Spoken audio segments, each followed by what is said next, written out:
안녕하세요. 한편의 영어처럼 기억되는 수업 노범석입니다. 자, 이제 오늘 근세 정치의 마지막 시간입니다. 자, 근데 이게 뭐 분량이 이렇게 많진 않아서 여러분 요거 하고 그 다음에 근세 경제 까지 조금 해보겠습니다.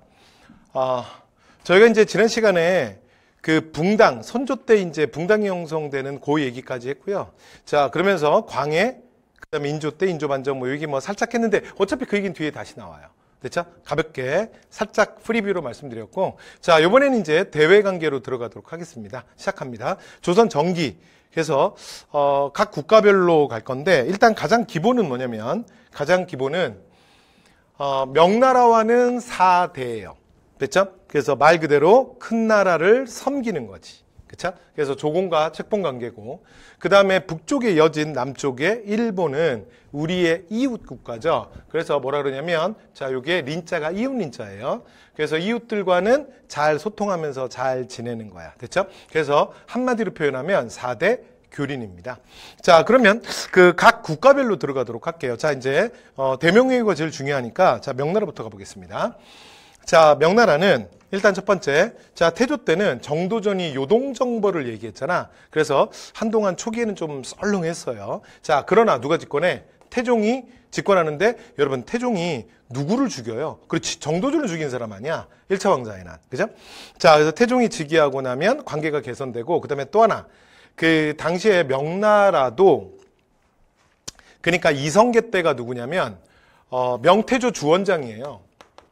근데 기본적으로 명태조라는 사람 자체가, 그러니까 본인 자체가 원래 홍건적의 한 무리를 이끌었고, 실제로 뭐 자기가 동지들을 배신하고 기득권 세력과 결탁하면서 명나라 건국하거든. 그러고 나서도 이 명태조가 정말 많이 죽여요, 사람들. 그리고 조금만 의심이 되거나 조금만 문제가 있으면 진짜 다 죽입니다. 그러니까 기본적으로 자기가 배신을 해서 그런지 모르겠지만 누굴 믿지를 않는 인간이야. 됐죠? 그래서 기본적으로 주원장 때는, 명태조 주원장 때는 명나라와의 관계가 썰렁했어요. 그런데 그 가장 갈등의 주체들이 사라진 거죠. 이제 주원장도 죽고 정도전도 죽고, 그래서 태종 이후에는 관계가 개선됩니다.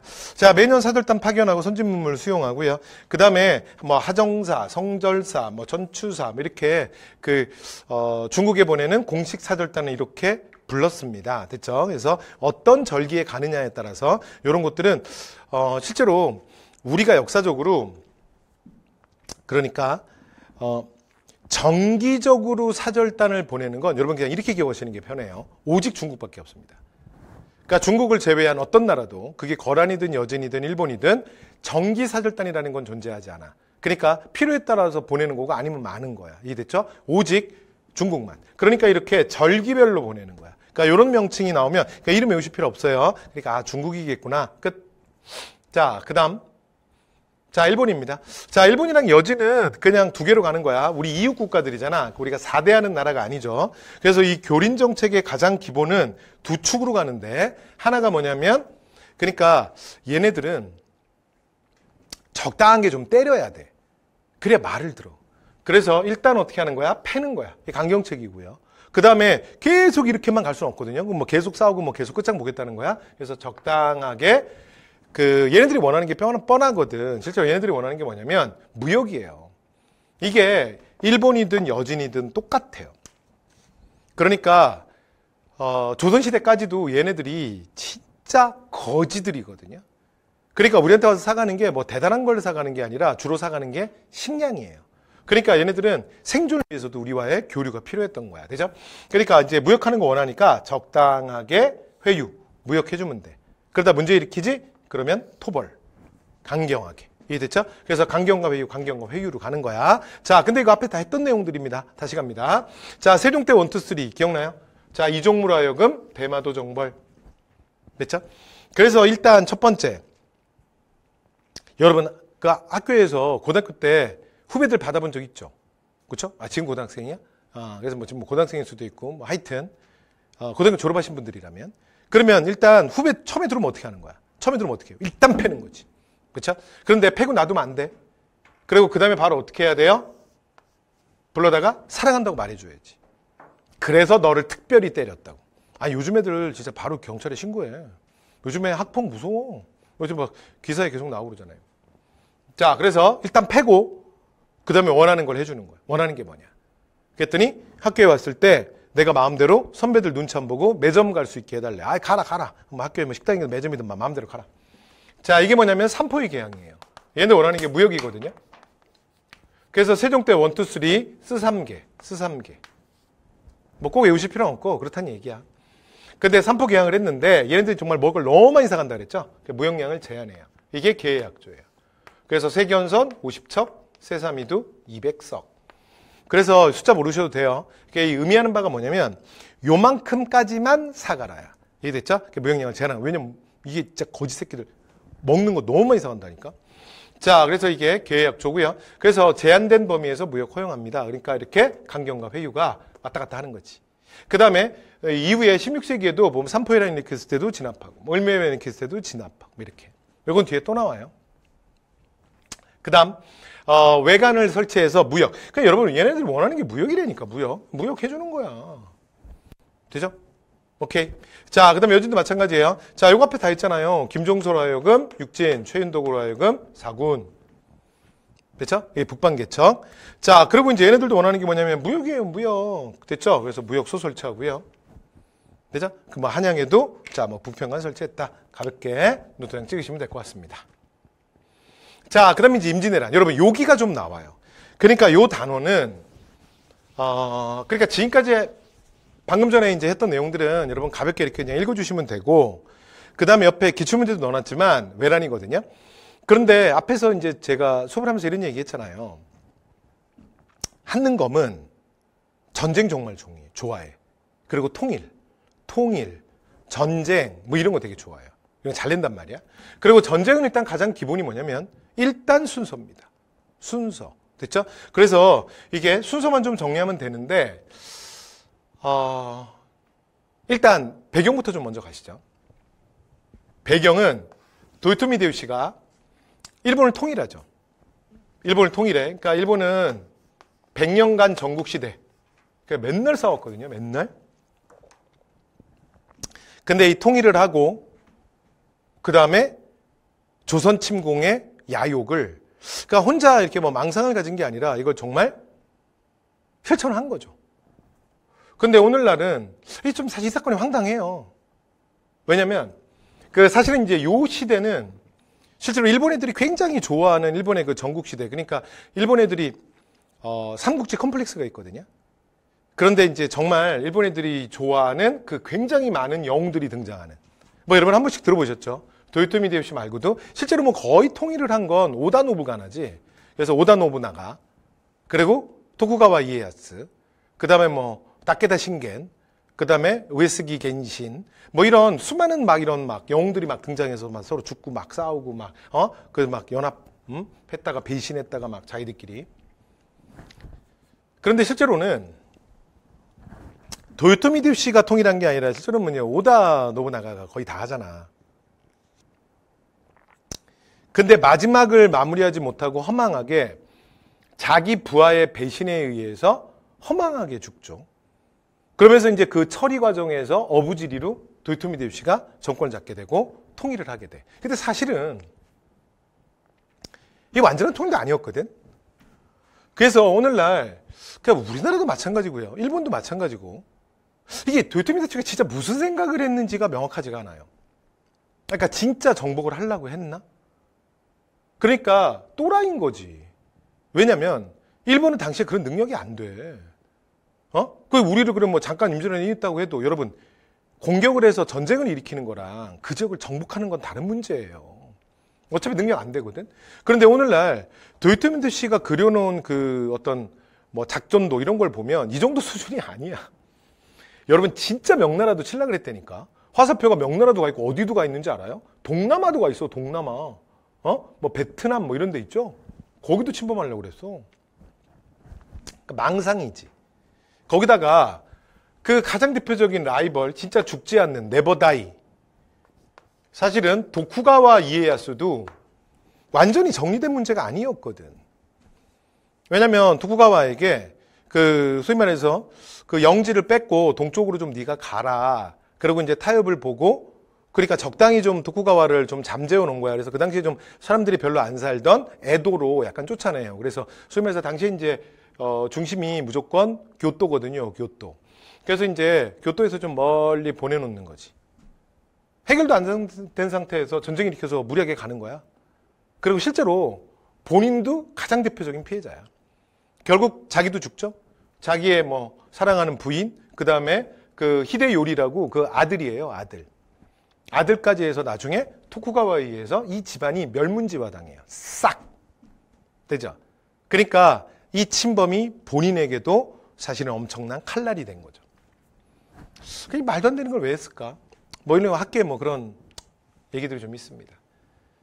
그리고 이제 조선 같은 경우는 물론 이제 제가 이렇게 말하면 변명인데 아까 잠깐 얘기했지만 군대는 사실은 실전을 통해서 강해지거든요. 근데 전국시대 100년이라는 게 얘네들이 진짜 100년 동안 진짜 전쟁만 했어요. 그러면서 싸우는 기술들은 정말 많이 발전을 하는 거야. 됐죠? 그런데 조선은 사실은 저희가 살고 있는 이 한반도가 극동아시아 요충지예요. 그래서 실제로는 굉장히 우리가 외적의 침입이 많았잖아. 그런데 거의 유례 없는 거의 200년간 장기간 평화였다고. 그래서 아무래도 그 전쟁에 대한 실전 감각 이런 것들은 좀 많이 떨어져 있었죠. 많이 좀 떨어져 있었고. 그래서 굳이 제가 변명을 한다면 진짜 100년 동안 싸움만 하던 애들이랑 200년간 거의 전쟁을 안 하던 두 나라가 붙은 거야. 됐죠? 그러니까 그런 의미에선 일단 조선이 좀 불리하죠. 그리고 또 하나, 자꾸 이게 조선 변명하게 되는데, 그 다음에 또 하나, 이런 측면도 있어요. 사실은 그 원균이 처음에 부산에 상륙시켜주는 거, 그게 진짜 어처구니가 없긴 한데, 여러분, 조선이 일본을 완전히 방어에 대해서, 그러니까 그 일본이 침략할 걸 전혀 몰랐던 거 아니에요. 그리고 이미 스시마 도주도 얘기했고, 굉장히 여러 개의 경고가 있었어. 아무리 선조가 그래도 좀 무능력한 왕이라 하더라도, 알고 있었다니까. 그래서 실제로 조선이 수군들이 준비가 되어 있었던 거예요. 수군이. 그러니까 고려시대 그렇게 외구의 공격을 당하면서도 사실은 수군 양성이라는 걸 실제로 한다는 게 쉽지 않거든요. 왜냐하면 일반적인 육군 양성보다 수군 양성은 진짜 2배 이상 힘들어요. 일단 그냥 무기 정도 갖고 있는 수준으로 안 되잖아. 일단 배도 축조해야죠. 그 다음에 그 배를 가지고 훈련도 해야 되잖아. 그런데 실제로 웬만한 군인들이 그냥 육군을 하지 사실 해군은 안 하려고 그러거든요. 이게 수군이 진짜 힘들고 그 다음에 전쟁터에 나가도 상황이 정말 진짜 비참해지는 경우가 많아요. 이게 육상처럼 어디 도망가지도 못한다니까. 수상전은 배 위에 있잖아. 배 위에. 그렇죠? 뭐 어디 뭐 바다로 뛰어들 거야? 그러니까 사실은 수군을 운영한다는 건 되게 어려워. 그런데 조선은 그 방비를 했다니까요. 그리고 제가 뭐 외란 때 좀 이따 또 말씀드리겠지만 여러분 조선 수군은 정말 당시 세계 최고 수준이었어요. 그리고 이 실제로 이제 육상에서 붙었을 때 사실은 뭐 초기에 진짜 막 일방적으로 깨졌죠. 네, 근데 뭐 그건 뭐 사실 뭐 변명의 여지는 없지만 그런데 그 사실 조선의 완전 주력 부대는 아니었어요. 조선의 주력들은 사실은 북방에 있었다고. 앞 시간에 내가 잠깐 말씀드렸지만 그러니까 실제로 임난이 터지기 전에 누라치가 먼저 등장해. 누라치가 굉장히 젊은 시절에 이미 그러니까 여진족사에서 유명한 사람이었어요. 자기 아버지의 원수를 갚으면서 부족들을 통합해 나가면서 굉장히 이미 이름을 날리고 분위기가 이미 북방 쪽이 썰렁했어. 그러니까 오히려 주력 부대들은 북쪽에 가 있었다고. 됐죠? 그리고 고려 때도 해봤지만 여러분 그 왜구가 쳐들어오잖아요. 그럼 육상에 일단 떨어뜨려 놓는 순간 우리는 피해가 너무 많은 거야. 그럼 왜냐면 거기가 우리가 다 백성들이 사는 땅이잖아. 그러니까 실제로 이제 일본과 우리가 싸울 때 가장 좋은 건 뭐냐면 바다에서 끝내는 거예요. 우리 땅에 그러니까 얘들이 발을 딛지 못하도록. 그래서 실제로 수군은 양성되고 있었던 거야. 됐죠? 그러나 초기 양상은 안타깝게 진행이 되죠. 자, 그래서 지금부터 임진왜란을 할 건데 여기는 크게 스테이지가 딱 4개 갈 거예요. 4개. 됐죠? 4개의 스테이지로 끝내겠습니다. 여러분 이제 요 진행 과정의 얘기가 어디 있냐면 여러분 118페이지 날개단 한번 보세요. 날개단에 있거든요. 그러니까 날개단에 이름 체크하시면서 오시면 돼요. 자, 그래서 딱 4개의 스테이지 그리고 중간에 한 번 쉴 거예요. 자, 갑니다. 첫 번째 자, 스테이지 1. 스테이지 1은 일본이 주도하는 거야. 일본. 됐죠? 그러니까 초기에 뭐 일본이 뭐 주도하잖아요. 그래서 일본이 주도하는 1. 그러면 자, 첫 번째는 뭐냐면 동래. 그리고 부산진이 무너지는 거죠. 됐죠? 그래서 첨사정발과 동래부사, 송상원. 여기서 다전사합니다. 됐죠? 그래서 사실은 요 초기에 일본 함대들이 사실 너무 쉽게 사실은 상륙을 해요. 실제로 이 면에 있어서는 사실은 원균은 책임을 피할 수 없죠. 이 책임자가 원균 아니야, 원균. 되죠? 네. 그래서 됐죠? 동래 부산진이 무너져요. 자, 그리고 나면 또 이제 유명한 사건 두 번째가 뭐냐면 충주 탕금대. 됐죠? 자, 충주 탕금대에서 신립이 무너지지. 충주 탕금대에서. 근데 이걸로 신립이 지금도 씹히고 있는데, 물론 이제 신립의 작전에 대해서 오늘날 말도 많고 탈도 많아요. 왜냐면, 여러분, 부산이 무너지고, 그 왜군이 북상해서 얘네들이 세 갈래로 나눠서 오거든요. 그래서 1선발대, 2선발대. 그래서 우리가 이제 뭐 고니시, 그 다음에 뭐 가토 기요마사, 뭐 이 얘기 하잖아요. 가토. 그래서 이제 이 1, 2선발 부대가 한성에 도착할 때까지 시간이 20일밖에 안 걸려요. 임진왜란이 딱 터지고. 그런데 당시에 그 20일이라는 게 뭐냐면 여러분 군대가 숫자가 많잖아요. 뭐 짐도 많을 거 아니야. 그럼 군대가 그냥 진격하면 그 속도가 나와 거의. 그러니까 진짜 말도 안 되잖아요. 왜냐면 우리가 그 수업 시간에도 앞에서 이런 얘기 했잖아요. 신라가 그 수준이한 신라가 어떻게 그 고구려나 백제 같은 대제국들 사이에서 계속 살아남을 수 있었냐. 그게 소백산맥과 낙동강이라는 확실한 지형 장애물이 있었잖아. 그 안에 박혀 있었기 때문에 외부와 격리되는 것도 있고 외부에서 공격하기 좀 어려운 면이 있다 그랬잖아. 그런데 여러분 이들이 전라도에 상륙한 게 아니라 경상도에 상륙했잖아. 부산에. 그러면 서울로 오려면 낙동강이랑 그 다음에 태백산맥, 그러니까 소백산맥이고 다 넘어야 되거든. 되죠? 근데 어떻게 이렇게 빨리 왔어? 아니 소백산맥을 누가 넘게 해준 거야? 그것 때문에 욕먹는 거지. 되죠? 그래서 소백산맥을 넘게 하고 소백산맥 딱 넘고 나면 남한강이 발원되는 충주. 됐죠? 거기에 배수해진을 친 거야. 남한강 유역에. 그랬다 거기서 패하고 탕금대까지 밀려서 탕금대에서 결국은 뭐 본인도 죽죠. 그래서 오늘날도 뭐 욕도 많이 먹고 그러는데 실제로는 사실은 뭐 그냥 외란의 희생자죠. 왜냐면 신립 입장에서는 신립은 누가 뭐래도 당대 선조 시기에 최고의 명장이었어요.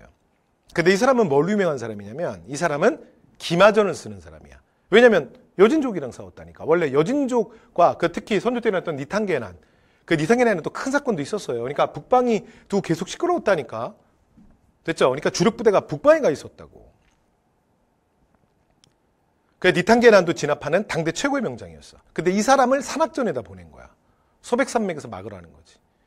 여러 가지 고민이 있었겠죠. 그렇죠? 근데 누가 뭐래도 지형을 이용해서 막는 게 맞긴 하지. 그러나 자신이 북방에서 데리고 온 정예병력은 기병들이야.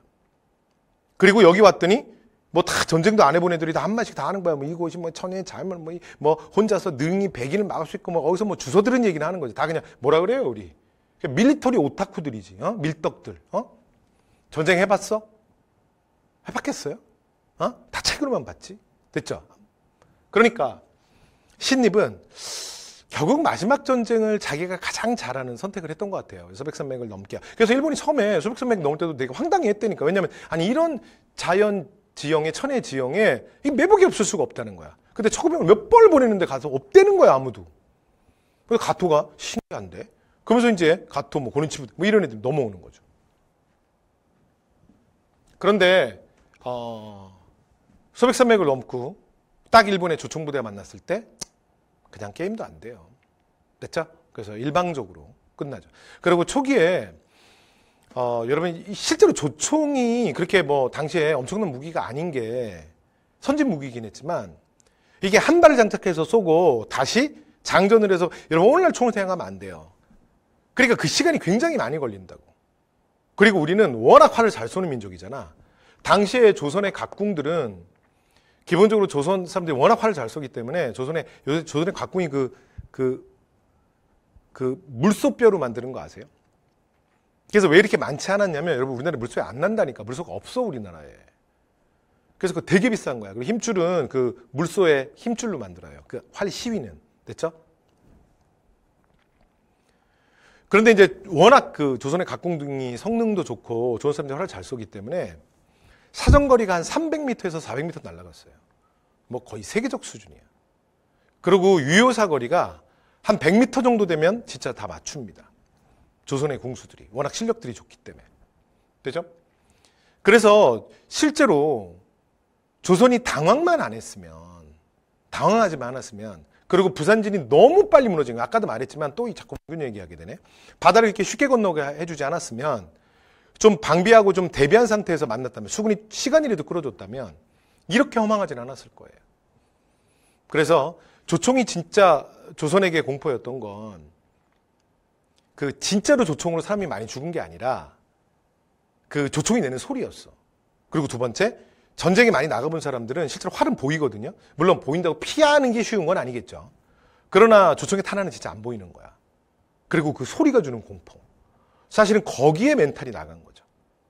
그 다음에 근접전, 오히려 근접전이 문제인데, 일본의 그 칼 뭐라 그래요? 무사들이 쓰는 칼. 뭐라 그러지? 뭐, 카타나나 그러나? 일본 애들 무사들이, 당시 사무라이들이 키는 작아도요, 얘네들 원래 작잖아.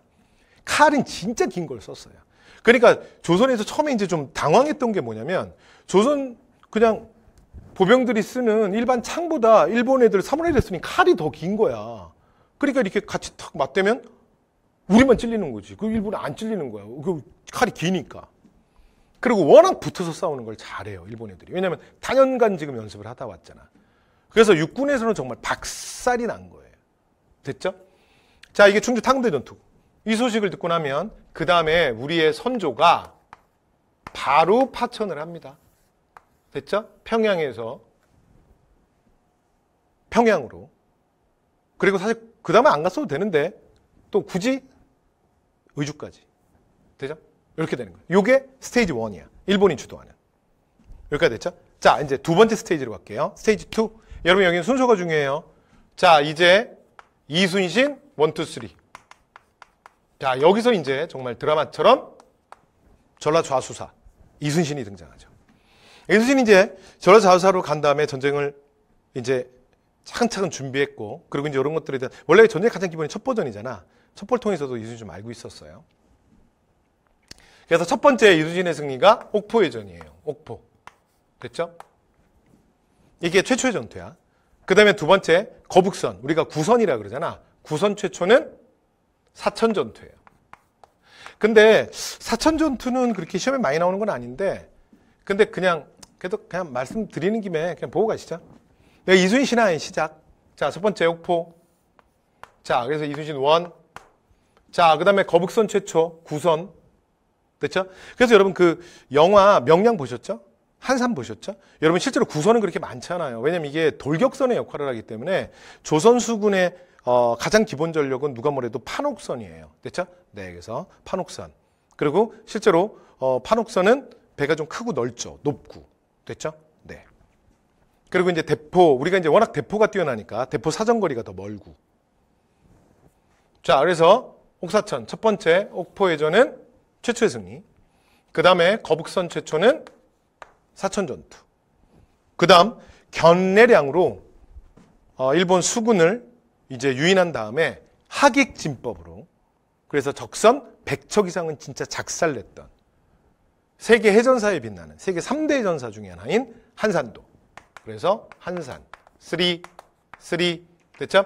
그래서 이순신 1, 2, 3. 뭐 근데 한산이 설명이 필요한가요? 됐죠? 우리나라 뭐 역사상 3대 대첩이기도 하고요. 세계전사에서 3대 대첩이라고도 불려요. 자, 그 다음 이순신이 이렇게 이기고 나니까, 자, 그 다음에 이제 나머지한테 굉장히 큰, 여러분, 이순신의 승리는 두 가지 의미가 있는데, 일본이 부산을 무너뜨리고 충주, 그러니까 상주, 충주, 그리고 이제 도성까지 이걸 20일 만에 주파한다 그랬잖아. 사실은, 진짜 엄청난 전격전이야. 그리고 생각해보면 이게 굉장히 이 극단적 방법입니다. 진짜 뭐 아니면 도로 가는 건데, 왜냐면 전쟁의 기본은 원래 보급이거든요. 보급. 그래서 대규모 원정. 그러니까 몽골 같은 원정이 왜 말도 안 되냐면 사실은 이게 보급로를 지킬 수가 없어요. 너무 멀잖아. 그렇죠? 보급로 언제. 그래서 실제로 이제 몽골 애들은 여러분 아시지만 고기 그거를 그냥 준비해가지고 그냥 안장 밑에다 깔고 가는 거 아니야. 그렇잖아요? 그래서 납작해지고 말라가는 과정 속에서 중간중간에 고기를 먹는 거지. 그게 전해져서 햄버거 스테이크가 되는 거죠. 그리고 이제 나중에 미국에 넘어가서 미국 애들은 거기다 빵 껴가지고 먹잖아. 그게 햄버거 되는 거잖아. 그리고 더 마르면 여러분 우리가 알고 있는 육포가 되는 거야. 그리고 또 나머지는 어떻게 하느냐? 중간중간에 털어 먹으면서 가는 거예요. 그래서 이제 몽골은 이제 그렇게 그 보급 문제를 해결했거든. 보급 때문에 안 돼요. 그런데 일본 애들이 그냥 뚫은 건 뭐냐면 얘네들은 자신이 있었던 거야. 그러니까 육상은 우리가 여러 가지 준비를 해갖고 가지만 실제로 얘네들이 자기 땅이잖아.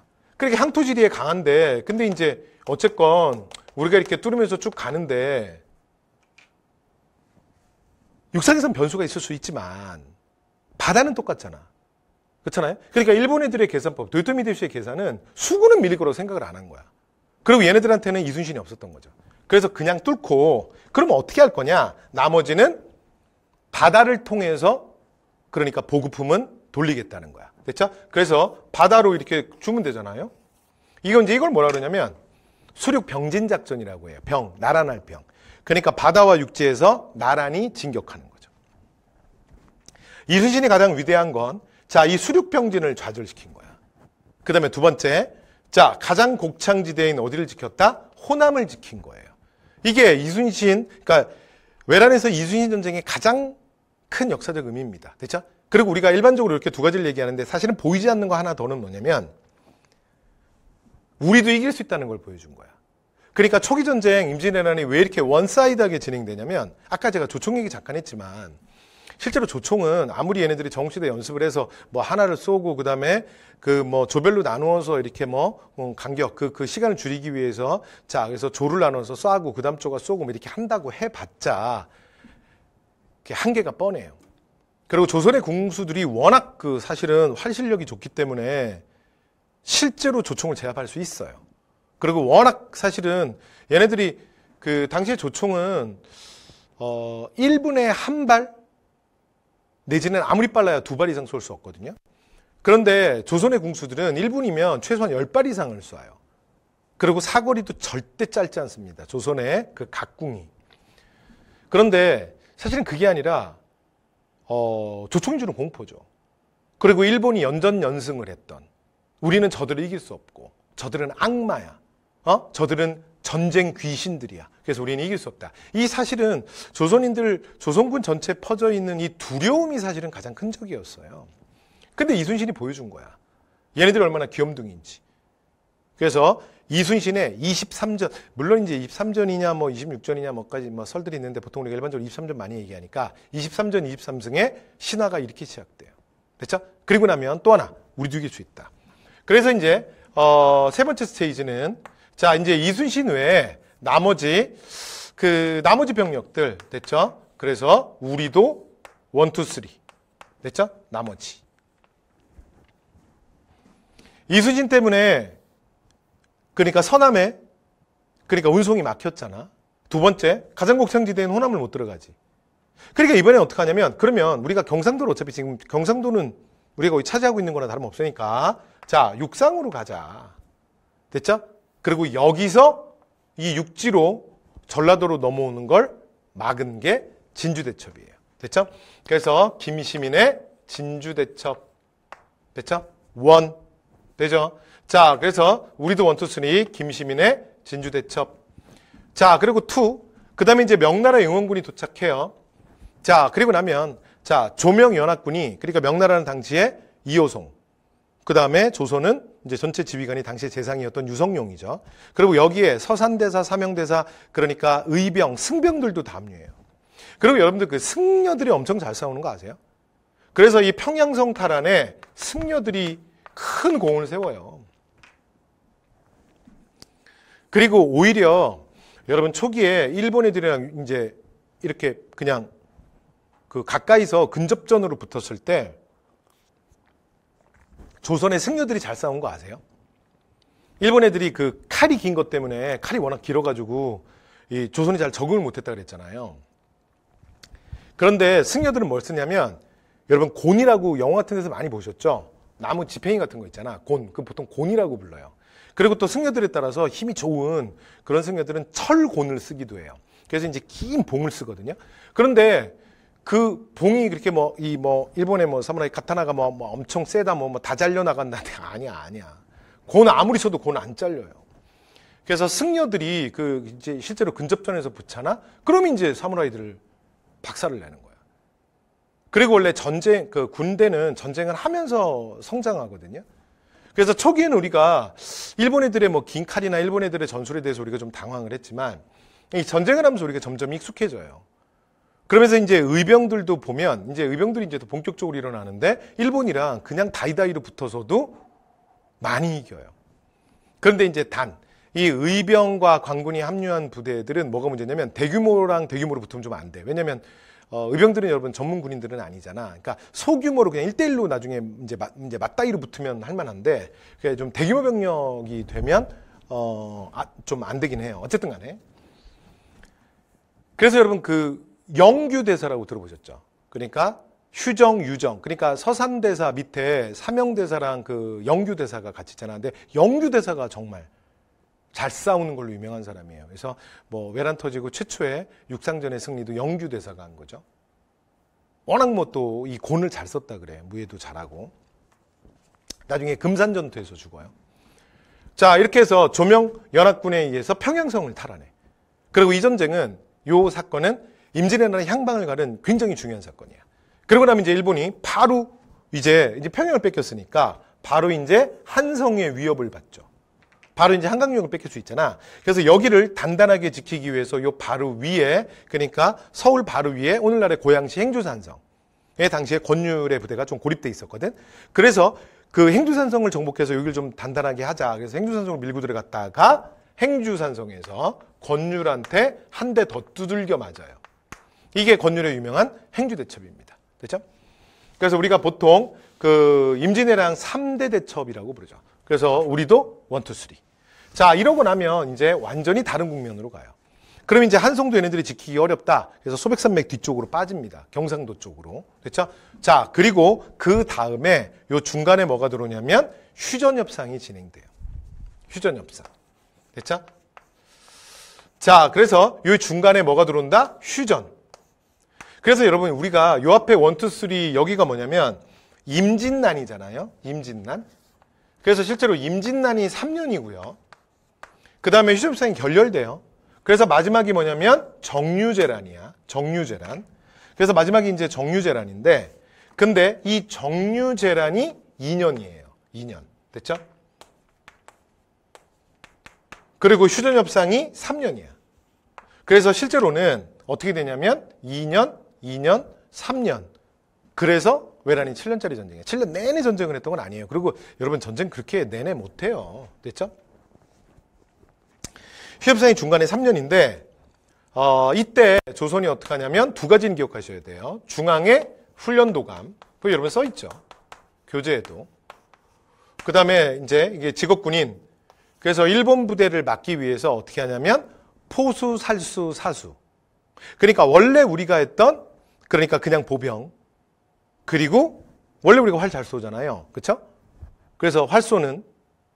그리고 마지막 우리도 조총을 준비하죠. 총을. 됐죠? 그래서 포수. 그래서 포수, 살수, 사수. 그래서 삼수병제. 그래서 직업군인적 성격이 강한 훈련도감. 됐죠? 자, 그리고 하나 더 얘기하면 지방군은 아까 우리 지방제도에서 살짝 말씀드렸는데 재승방약이 깨져서 문제가 됐다 그랬잖아. 그래서 어떻게 하냐면 일단 군대 숫자를 확보해야 된다. 그래서 양반에서 노비까지 싹 다 묶어서 군대 숫자를 확보하는 소고군 체계. 이게 둘 다 유성룡의 건의로 명나라 굉장히 이제 유명한 장수였던 척계강에 그러니까 기호신서에 따라서 이런 군대들을 자 추가로 만들게 됩니다. 그죠? 자, 그런데 협상 결렬돼요. 그리고 전쟁이 다시 시작되지.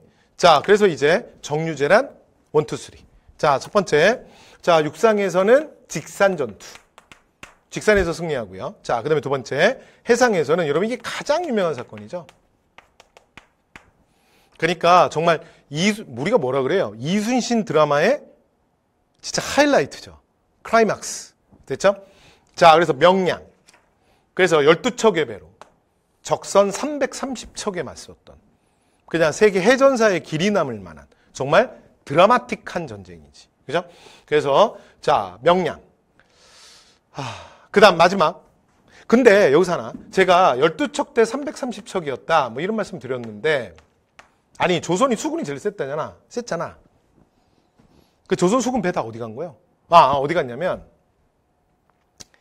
당시에 이제 그 정유재난이 터지기 전에 시험싸하고 정유재난 막 들어갈 때 당시에 항상 그러니까 이게 세계 전쟁사를 보면 항상 정체가 망치는 거야. 아까 이 신립도 그런 피해자라 그랬잖아. 선조가 또 이번에 뭐라는 줄 알아요? 수군한테 무조건 부산에 주둔하고 있는 일본의 수군을 갖다 때리라 그래요. 됐죠? 그러니까 뭐 그냥 이렇게 생각하는 거야. 우리 육상은 우리가 쥐고, 그렇지? 육군은 안 되고 수군은 된다. 해군은 된다. 그럼 뭐 굉장히 단편적으로 생각하는 거지. 그래서 갖다 때려라. 이순신이 안 된다. 그래서 이순신의 여러분 23전 23승의 신화는 이순신이 정말 이기고 나서 싸웠다고. 됐죠? 그래서 이길지 모를지 알 수 없는 전쟁은 안 했어요. 그리고 이건 너무 우리가 먼저 공격하는 건 너무 위험하다. 그래서 안 하다가 결국은 끌려 올라가잖아요. 백의종군 당하죠. 그래서 선전 때 끌려 올라가서 뭐 고문도 당하고. 그래서 그 사이에 요 명량 전에 정유재는 막 터졌을 때 뭐가 있냐면 요 사이에 칠천량이 있어요. 칠천량 해전. 그러니까 외란의 시작과 끝에 진짜 원균이 한 건씩 해요. 그래서 이 칠천량에서 원균이 조선 수군을 데리고 나가서 부산 앞바다 칠천량에서 진짜 조선 수군이 다 죽어요. 그러니까 이순신의 수많은 수하들도 여기서 다 죽어요. 그래서 정말 안타깝죠. 그리고 이제 원균 본인도 죽습니다. 그렇기 때문에 이순신이 다시 이제 내려오잖아요. 그래서 선조가 싸워서 이기면 살려줄게. 그래서 내려보내잖아. 그래서 이순신이 다시 복귀했을 때 배가 진짜 13척밖에 없었던 거야. 그나마 또 한 척 소실되고. 이게 명량이죠. 그죠? 자, 그리고 이제 마지막 도요토미 히데요시가 죽어요. 도요토미 히데요시 전쟁을 일으킨 도요토미 히데요시가 죽으면서 이제 전쟁은 끝나는 거지. 그리고 아까 말했지만 이게 전쟁이 다 끝나지 않은 상황이었잖아요. 그리고 실제로 관동 지방에 도쿠가와 이에야스 있었거든. 그리고 나머지 그러니까 그 다이묘들도 빨리 이제 돌아가서 그 뒤에 어떻게 상황이 벌어질지 모르잖아. 빨리빨리 자리 잡고 빨리빨리 그 다음을 후위를 도모해야죠. 이 말도 안 되는 히데요시의 망상이 이렇게 끝났는데 어쩔 수 없이 끌려왔잖아. 그런데 이제 후퇴하는 적들을 올 때는 얘네들 마음대로 왔지만 갈 때는 갈 수 없다. 이 마지막 처절한 전투. 이순신의 마지막. 이번에 영화 이거. 이번에 개봉하죠. 죽음의 바다. 됐죠? 자, 그래서 노량. 마지막 처절한 전투였고, 실제로 이제 전쟁 끝내라고 선조가 공격하지 말라 그러거든. 근데 선조가 이것도 항명을 해요. 저들을 그냥 보낼 수는 없다. 저들이 저 배로 다시 올 거다. 그러면서 퇴로를 안 열어줘.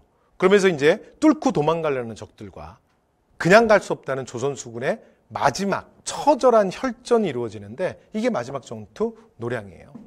그리고 여기서 사실은 이순신이 여러분 그 23승이지만 이순신이 정말 대단한 거 이순신이 이기더라도 그냥 이긴 게 아니라 이순신이 이길 때마다 조선 수군이 여러분 거의 안 죽은 거 아세요? 진짜 부상자 사망자 별로 없었어. 근데 이순신 전쟁 중에는 여기서 제일 많이 죽어요. 됐죠?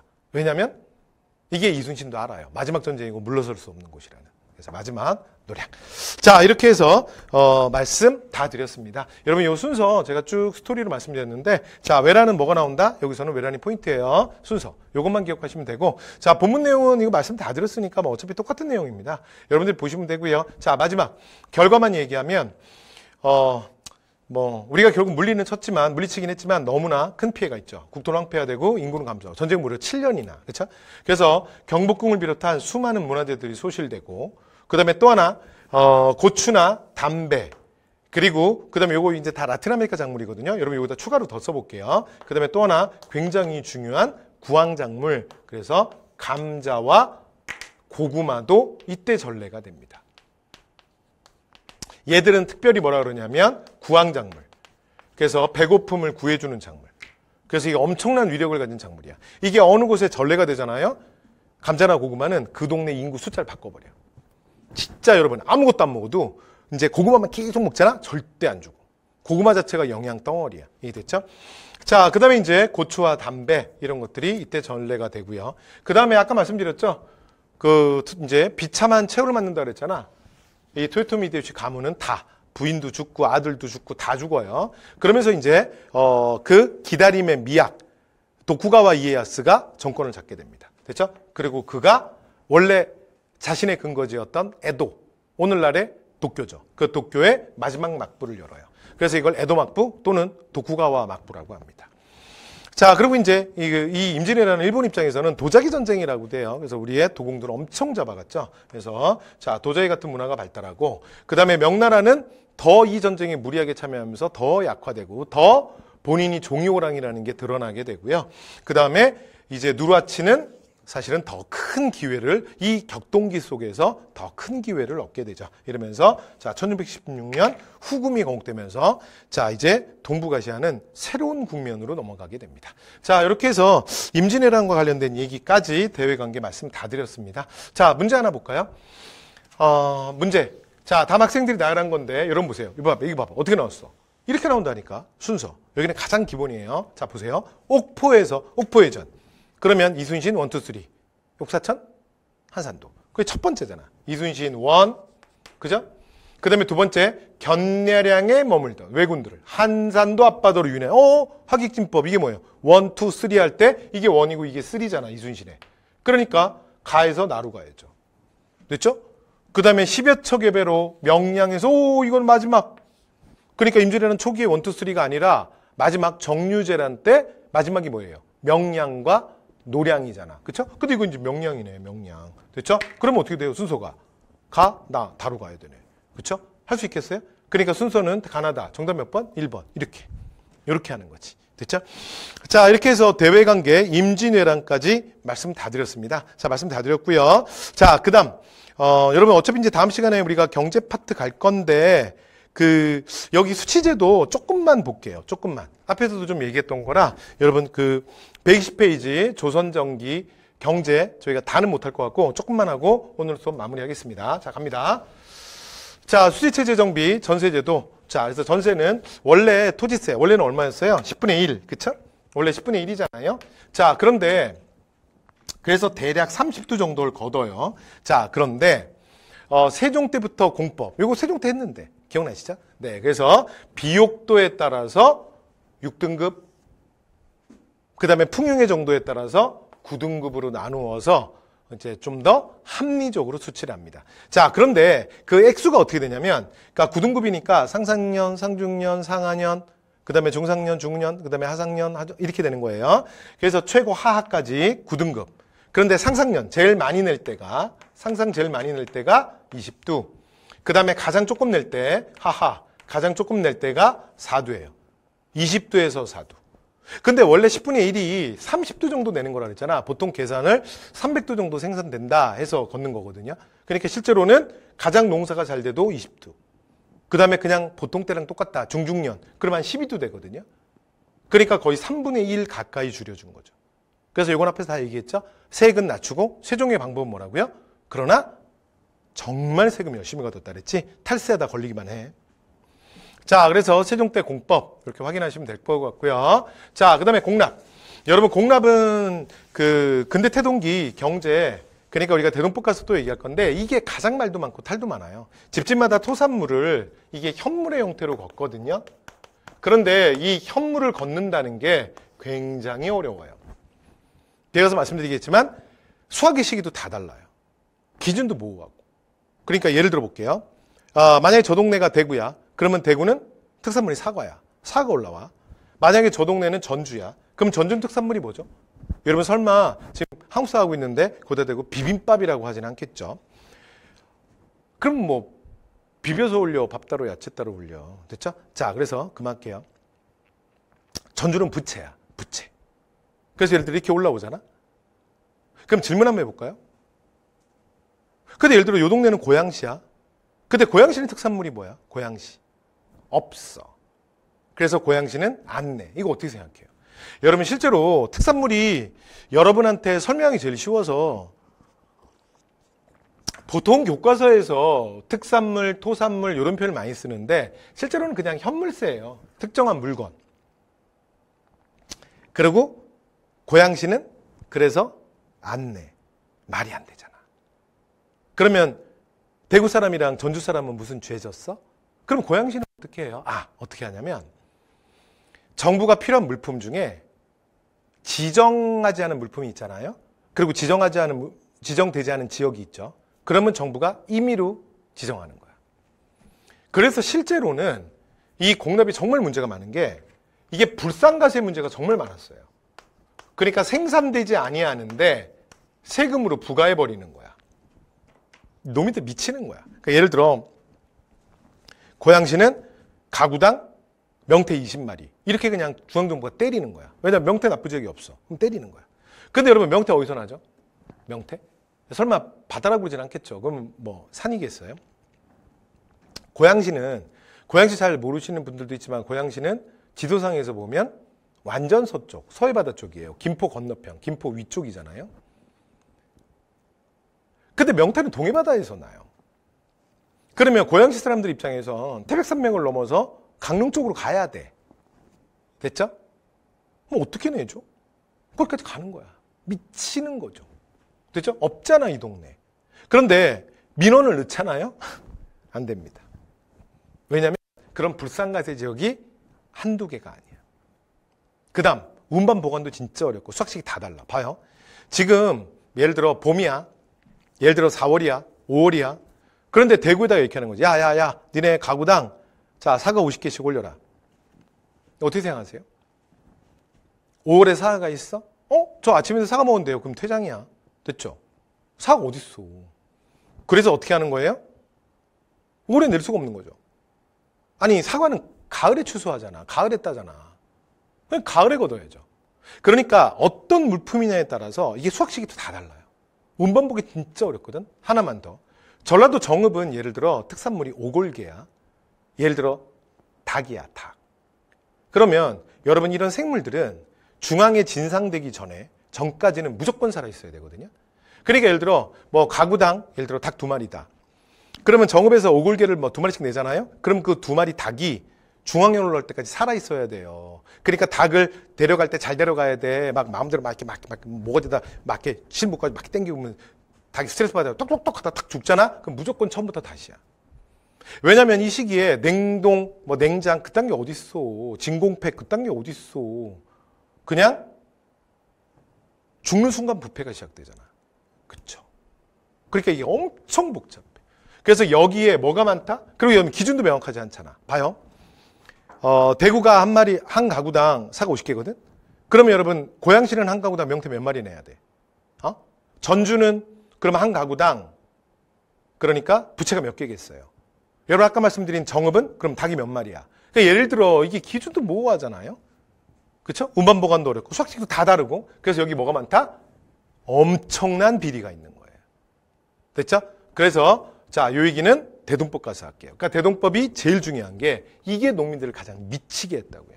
자, 그 다음에 역. 이건 앞에서도 했죠. 자, 노동력. 자, 그래서 16세에서 60세까지. 됐죠?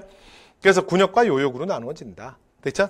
자, 그 다음에 군역 같은 경우에는 가서 직접 군사훈련을 하는 사람을 정군이라고 그러고요. 비용을 내면 보인이라고 합니다. 그런데 원래 양인개병화에서 원래 정군보인이라는 건 뭐냐면 로테이션의 개념이에요. 그러니까 3정을 기준으로 해서 정군, 보인, 정군, 보인을 로테이션으로 도는 거야. 그러니까 예를 들어 이번에 군사훈련이 빨리 얘기해 볼게요. 자연을 기준으로 해서 3개국씩 묻거든요. 남자 3씩 묶어. 그러니까 이걸 왜 하냐면 그 군사훈련을 받는 사람이 너무 힘드니까. 근데 예를 들어 이번에 훈련이 제가 충남 천안에 사는데 예를 들어 훈련을 받으러 예를 들어 평안도로 오라는 거야. 여러분 그게 보통 거리야? 그럼 평안도까지 뭐 한참 걸릴 거 아니에요? 뭐 한 20일씩 막 이렇게 보름씩 막 걸린단 말이야. 그러면 그거 갈 때요. 여러분 내가 국방훈련을 이제 훈련을 받기 위해서 가는데 내가 그동안 내 경쟁이 못하는 건 너무 당연하지.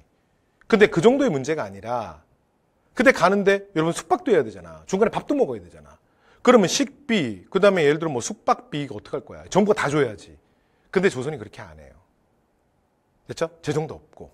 그래서 그거를 니들끼리 로테이션 하라 이거야. 니들끼리 부담하라. 그래서 예를 들어 3명을 기준으로 해서 내가 만약에 군사훈련을 가잖아요. 내가 정남이죠 이번에 정군. 그러면 내가 같은 조가 2명이 더 있잖아요. 요 둘이서 그 중간에 식비, 교통비, 숙박비는 둘이 내는 거야. 됐죠? 그래서 로테이션으로 도는 거예요. 그리고 만약에 다음번에 만약에 추계훈련이 또 걸리잖아. 가을훈련. 그럼 이제 다른 사람 차례가 되겠지. 그럼 그 사람 훈련 받으러 갈 때 나머지 둘은 그냥 돈만 내는 거야. 숙박비, 그 다음에 또는 뭐 교통비 이런 것만 도와주는 거예요. 이렇게 로테이션으로 도는 거예요. 이해되셨죠? 자, 그러나 신입생 이후에 군역 기피 현상으로 대립, 누군가 대신 세우거나 또는 방군수포가 뭐냐면 그러니까 군역을 이 방자가 막을 방자예요. 나중에 뒤에 가서 할 건데 공납의 문제도 농민들이 공납을 하려는 걸 관리들이 막는 방납이 문제거든요. 그러면 막아버리고 어떻게 하느냐? 지가 내.